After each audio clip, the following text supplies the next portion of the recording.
Assalamualaikum warahmatullahi wabarakatuh.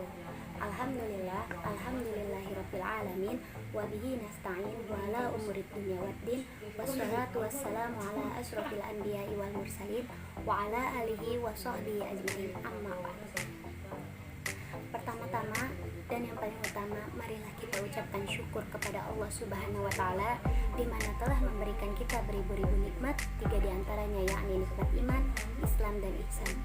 Kedua, sholawat serta salam tak lupa kita curah limpahkan kepada junjungan kita yakni Habibana wa Nabiyana wa Maulana Muhammad Sallallahu Alaihi Wasallam. Yang terhormat kepada ibu dosen pengurus dan teman-temanku sekalian yang saya sayangi dan saya banggakan. Perkenalkan, nama saya Mutia Fauzia dari kelas 1A Manajemen Pendidikan Islam.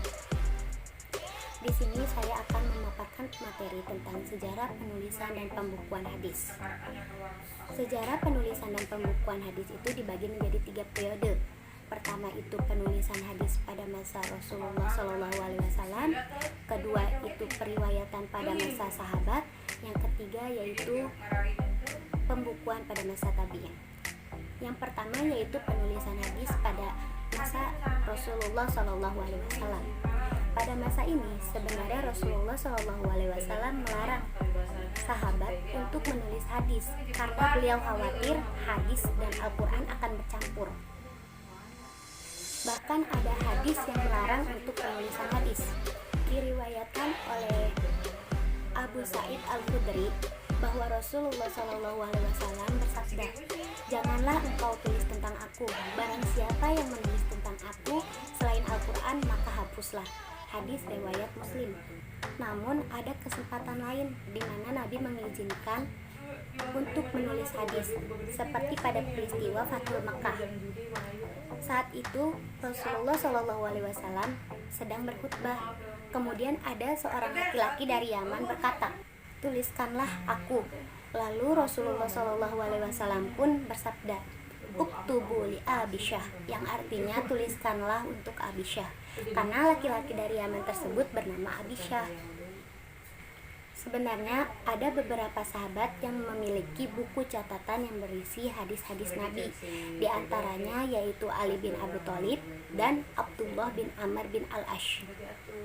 Dan yang kedua yaitu periwayatan hadis pada masa sahabat.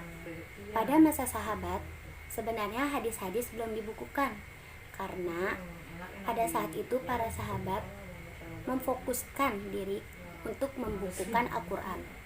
Pada masa Khulafaur Rasyidin disebut sebagai masa pembatasan periwayatan atau taklil ar-riwayah, karena pada Khalifah Abu Bakar dan Umar bin Khattab mereka itu menerima hadis dari orang per orang dengan syarat disertai saksi yang menguatkan.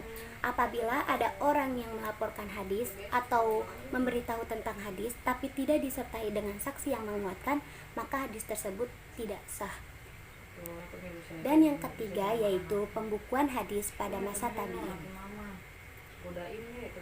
Masa tabi'in ini juga disebut sebagai pengkodifikasian hadis. Salah satunya yaitu Khalifah Umar bin Abdul Aziz, yaitu salah satu khalifah dari Bani Umayyah. Beliau adalah salah satu orang yang peduli akan hadis-hadis yang terjadi pada saat itu, karena beliau khawatir lenyapnya ajaran Rasulullah SAW setelah wafatnya para ulama terdahulu. Orang pertama yang melaksanakan tugas pengkodifikasian hadis atas instruksi dari Umar bin Abdul Aziz adalah Muhammad bin Muslim bin Syihab Az-Zuhri. Dia adalah orang pertama yang menerima instruksi langsung dari Khalifah Umar bin Abdul Aziz untuk mengkodifikasikan hadis. Pembukuan hadis pada masa tabi'in ini sebenarnya masih bercampur dengan fatwa para sahabat. Buku-buku hadis yang muncul pada saat masa tabi'in itu salah satunya yaitu Al-Musnaf, Al-Musannaf, yang kedua itu Al-Muwatta, yang ketiga itu Musnad. Bahkan pada masa tabi'in ini disebut sebagai masa keemasan pembukuan hadis.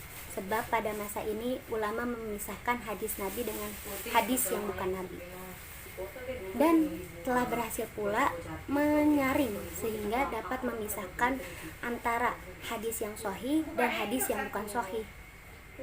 Dan akhirnya pada masa tabi'in lahirlah 6 buku induk hadis atau disebut juga Kitub As-Sittah, yaitu Sahih Al-Bukhari, Sahih Muslim, Sunan Abu Daud, Sunan At-Tirmizi, Sunan Ibnu Majah, dan yang terakhir yaitu Sunan An-Nasa'i, yang hingga saat ini masih dipakai dan masih dibaca oleh para ulama hadis. Dan setelah itu pada masa-masa selanjutnya sampai sekarang tidak ada lagi kegiatan yang berarti untuk para ulama dalam bidang hadis kecuali untuk membaca, memahami, tahrij, dan memberikan syarah hadis yang telah terhimpun dari sebelum-sebelumnya. Sekian, terima kasih. Apabila ada kesalahan kata